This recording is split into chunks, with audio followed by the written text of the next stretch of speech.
Vítam vás pri ďalšom dieli skutočných príbehov zo stránky Reddit. Naposledy sme si vypočuli príbehy o zvláštnych a creepy spolužiakoch. A dnes sa zameriame na creepy učiteľov.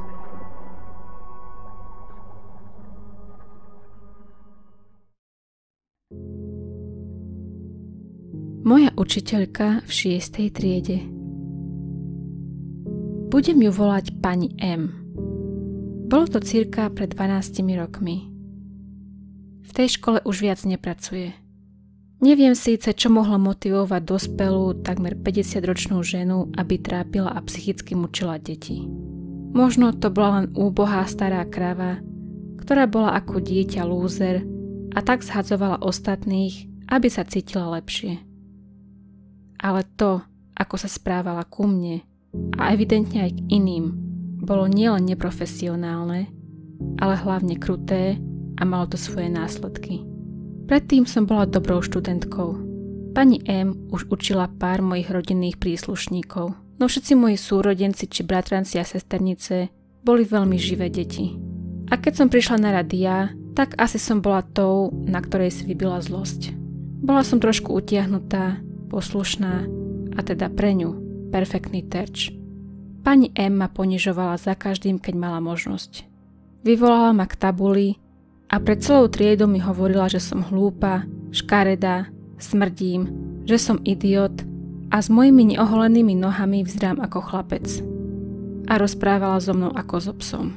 Často mi hovorila: zlé dievča. Dones.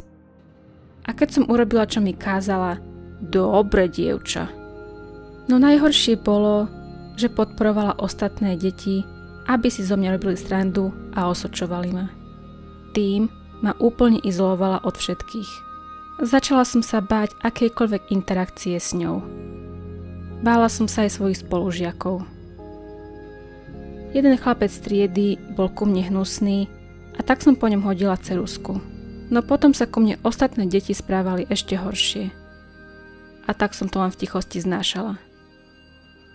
Moje známky sa začali zhoršovať a dennodenne som večer plakala a odmietala ísť do školy. Nikdy som nič nepovedala. A pani M to asi vedela a preto sa ku mne tak správala. Moji rodičia požiadali, či by som mohla zmeniť triedu, ale v škole to odmietli. Pani M sa ku všetkým rodičom správala ako úplné zlatíčko. A všetky ostatné triedy mali aj tak plnú kapacitu. Ale aj tak si myslím, že moji rodičia netlačili dostatočne na riaditeľa školy. Každé rodičovské združenie všetko zhoršovalo. Deň či dva bola milá, no potom si na mne vybila zlosť dvojnásobne.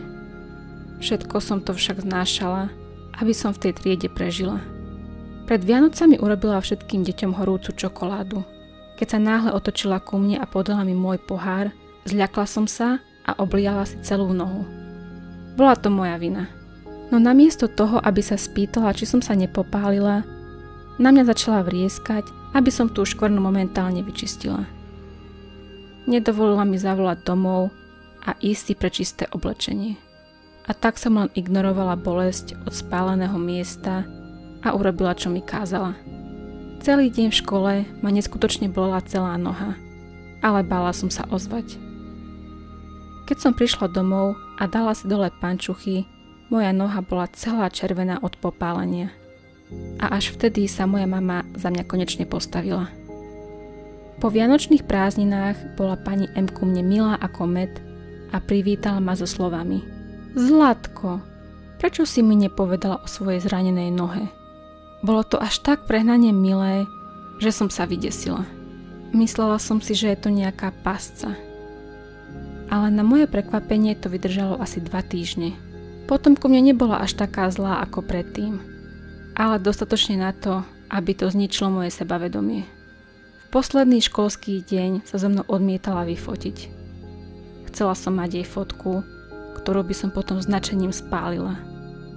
V ten deň bola ku mne odmeraná a vyzerala porazene. Bolo to kvôli tomu, že aj napriek mojim zlým známkam som prešla do 6. ročníka. Tam už samozrejme pani M neučila. Jej malý, poslušný psík jej újde z reťaze a ona príde o svoju hračku. Veľmi dúfala v to, že prepadnem. Po 6. triede som stratila záujem o školu. Jeden ročník som dokonca aj prepadla a celkovo som stratila vieru v školu, učiteľov a celý tento systém. Nikdy som nerobila scény ani nič podobné, len som ticho sedela a nerobila nič. Predtým som sa snažila a záležalo mi na škole. Ale potom, čo sa stalo, som stratila vôľu. Pani M mi úplne zmenila život. K horšiemu. Psychická újma, akú mi pani M spôsobila, bola vo mne hlboko zarytá. Je veľmi ťažké napísať do jedného príspevku, čo všetko som za ten rok zažila. Úplne zničila moje sebavedomie a primela ma báť sa hocikomu dôverovať. A začala som veriť tomu, že som neschopná. Každá jedna urážka a kritika sa mi zarezala hlboko do kosti. Donútila ma uzavrieť sa a znášať psychické týranie. Prinútila ma veriť, že som na tomto svete sama a nikto pri mne nestojí. Verila som tomu, že som hlúpa, škaredá, bezcenná a že nie som plnohodnotný človek. A všetci moji spolužiaci svojim správaním všetky tieto pocity len umocňovali. Oni tiež verili, že som len hlúpy pes a tak sa ku mne aj správali. Pani M zatiaľa svoje pazúry veľmi hlboko a jazvy po nich mi stále zostali. Snažila som sa to prekonať, ale nie je to ľahké. A ešte malý odkaz pre vás, pani M. Vy nie ste učiteľka. Vy ste nebezpečný sociopat, ktorý zneužil svoju autoritu a svoju moc, aby mohol týrať deti. Ako dieťa som vás nenávidela, no teraz mi je vás ľúto. Neviem, čo sa mohlo odohrávať v hlave dospelého človeka, aby ho to donútilo vybrať si mladé a zraniteľné dieťa a zahrávať sa s ním. Možno ste sa vo mne videli a nenávideli sa za to, pretože obe sme boli trochu iné. Možno preto ste ma stále zhadzovali a podporovali v tom aj ostatné deti. Tak či onak, nakoniec som rada, že už neučíte a že vás prepustili. Dúfam, že všetky ostatné deti, ktorým ste robili to isté, majú šťastný život bez toho, aby na vás čo len raz pomysleli. My všetci už nie sme slabí a už nie sme vaše obete. Naučili ste nás totiž to, že na tomto svete je mnoho zlých ľudí. Najprv sme museli prekonať množstvo prekážok, ale prešli sme cez ne a stali sa z nás silnejší ľudia. No aj napriek tomu dúfam, že ani jeden z nás sa už s vami nikdy nestretne.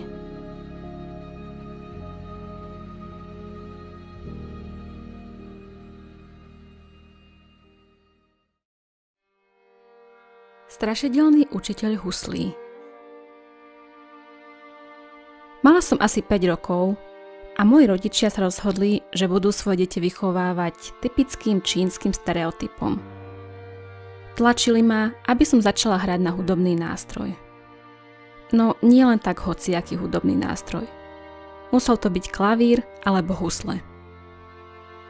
Rozhodla som sa pre husle, pretože každá dievčina v našej rodine mala hodiny klavíru a ja som chcela byť iná. Vzhľadom k tomu, že moji rodičia nemali veľké pochopenie pre angličtinu, chceli, aby som mala len čínsky hovoriaceho lektora. Ale vo štvrti, v ktorej sme bývali, to bolo veľmi vzácne nejakého nájsť. Môj prvý učiteľ nerobil domácu výučbu a tak sme za ním museli cestovať takmer hodinu vlakom každý týždeň.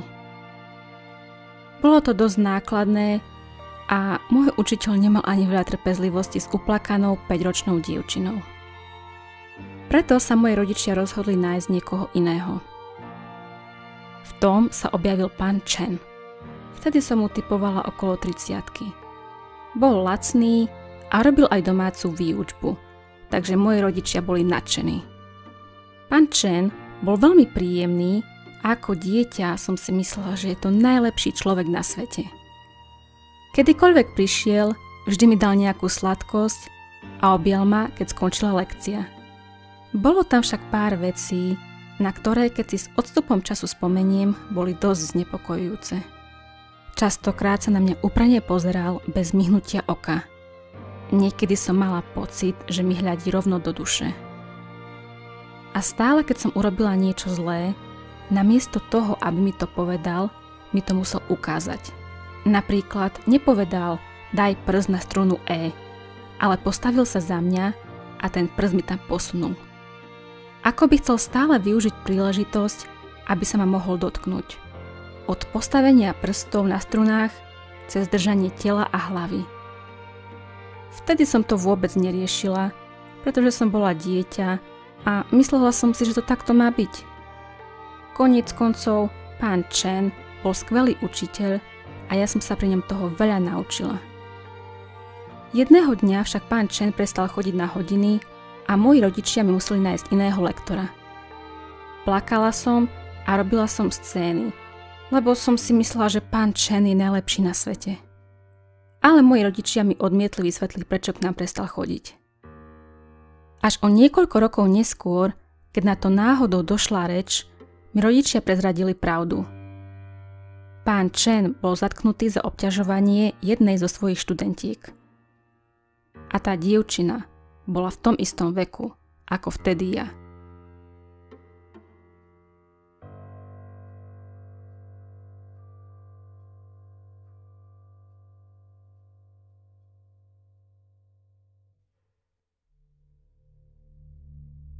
Môj veľmi strašidelný učiteľ.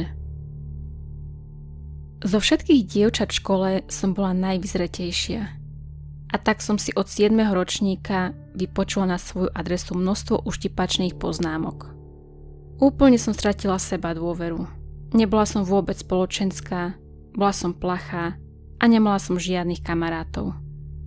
Slovom žiadnych myslím nulu. Častokrát za mnou prišli učitelia s otázkou, či som v poriadku, pretože som bola častokrát v depresiách.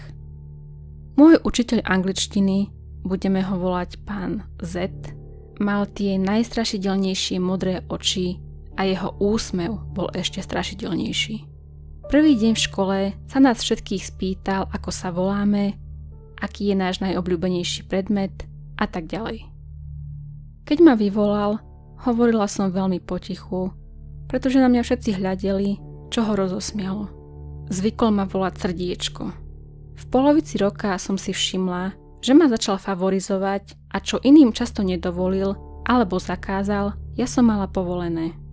Niekedy som dostala Ačko z úlohy, ktorú som neurobila na 100%, alebo z testu, ktorý som nevyplnila celý.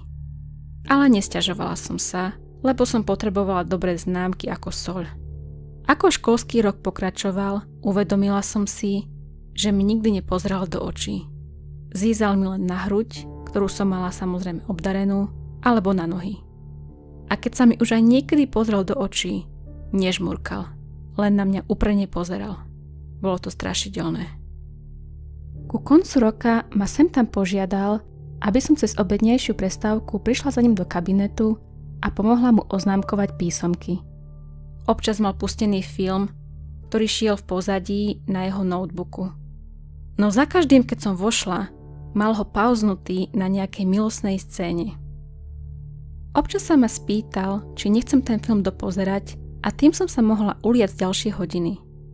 Na konci školského roka sme sledovali jeden film, kde bola dlhá a dosť trápna milostná scéna.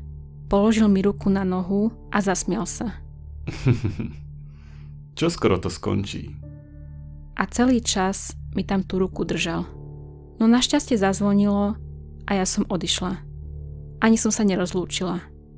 Len som rýchlo odišla. Jedinú vec, ktorú som o ňom zistila po skončení školy, bola, že už prestal učiť. Ale nikdy som nezistila prečo. To všetko tu píšem pretože som ho nedávno stretla na mieste, kde pracujem. Najprv som si myslela, že ma nespoznal. Začala som nosiť okuliare, mám prefarbené vlasy na blond a aj som dosť schudla. Bola som pri pokladni, kde bolo v rade 5 ľudí a moja kolegyňa mala v rade len 2. No aj tak sa postavil do môjho radu. Keď som vzala jeho veci, celý čas som sa vyhýbala očnému kontaktu. No periférne som videla, že na mňa úprene pozerá. Keď platil, opýtal sa ma na môj život, ako sa mám a ako sa mi páči v práci a tak ďalej. Rýchlo som mu odpovedala krátkými a trochu vyhýbavými vetami, zatiaľ čo na mňa pozeral svojim hrôzostrašným pohľadom. Potom sa usmial a povedal: Čoskoro sa vrátim, srdiečko.